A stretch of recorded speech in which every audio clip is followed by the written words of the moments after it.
मेरे प्यारे श्रोताओं, सभी माताओं, दर्शकों, देवियों, सज्जनों, आप सभी को फिर एक बार स्वागत करता हूं आप ही के अपने favourite YouTube channel RPKY Ram ji में। मैं आपका प्यारा चहिता साथी प्रियांशु हमारी फिर एक बार और एक नया प्रसंग के साथ आज हम बात करेंगे कुछ नया प्रसंग। किसी ने बहुत अच्छी बात कही है कि लोग अपने परेशानी से ज़्यादा दूसरों के खुशियों के कारण परेशान होते हैं। कुछ लोग ऐसे भी होते हैं मेरे प्यारे श्रोताओं कि अपने परेशानी को भूल जाते हैं, लेकिन दूसरों के खुशी को देखकर अपने आस पड़ोस हो क्या वो कैसे खुश होते हैं, कैसे वो रहते हैं, या फिर उनके रिश्तेदारियों में जितने लोग हों, उनके दोस्त में से जितने हों, उनके खुशी को देखकर परेशान होते हैं।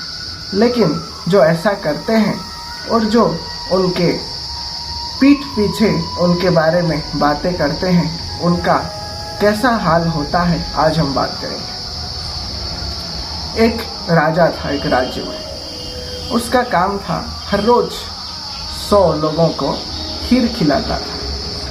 तो एक दिन उसके जो हलवाई था, उसके जो रसोइया था या फिर पाचक कह सकते हैं, वो बर्तन को ढकना भूल गया।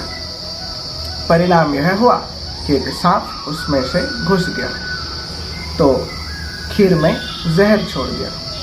जितने 100 लोग आए थे उस दिन खीर खाने के लिए, खाकर सब मर गए।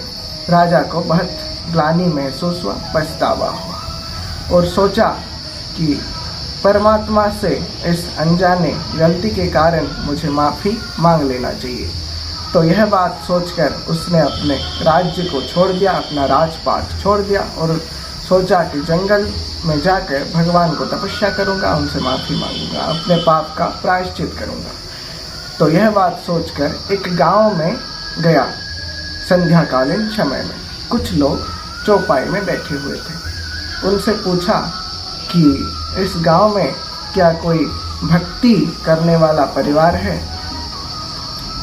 तो लोग बता दिए कि एक घर में एक भाई और बहन रहते हैं, वो भगवान के भक्ति करते हैं। वो राजा चला जाता है और उनसे कहता है कि मुझे आज रात के लिए यहाँ रहने के लिए क्या जगह मिलेगा?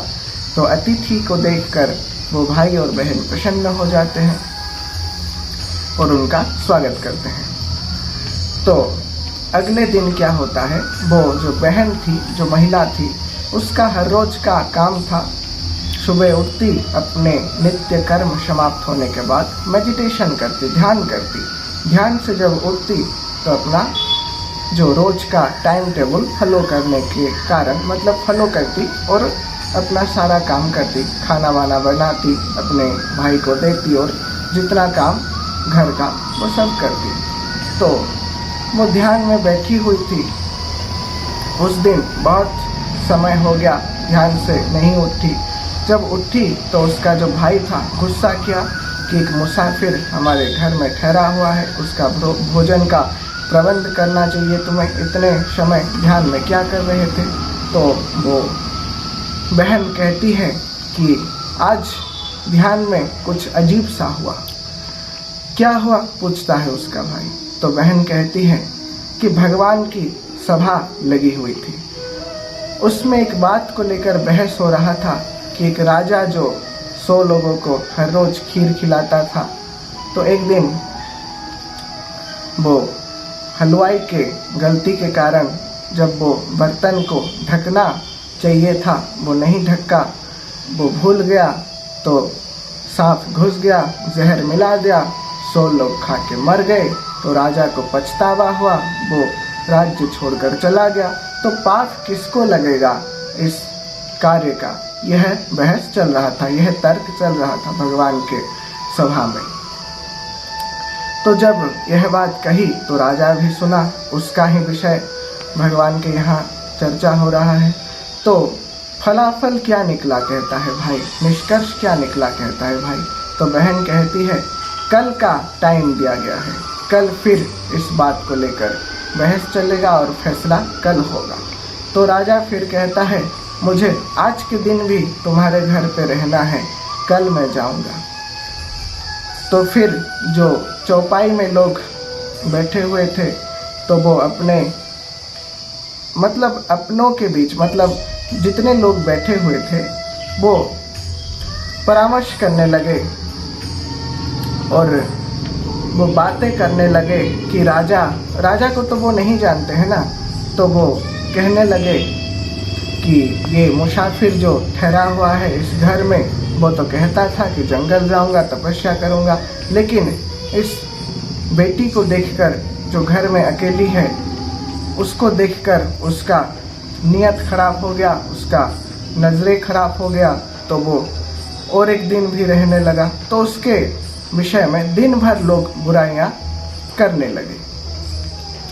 तो अगले दिन क्या हुआ कि वो बहन जब ध्यान में बैठी और जब ध्यान समाप्त हुआ तो उसके भाई को कहती है कि जब उसका भाई पूछता है कि परिणाम क्या हुआ, तो वो कहती है कि सारे लोग जो चौपाई में बैठे हुए हैं वो पाप को बांट कर ले गए।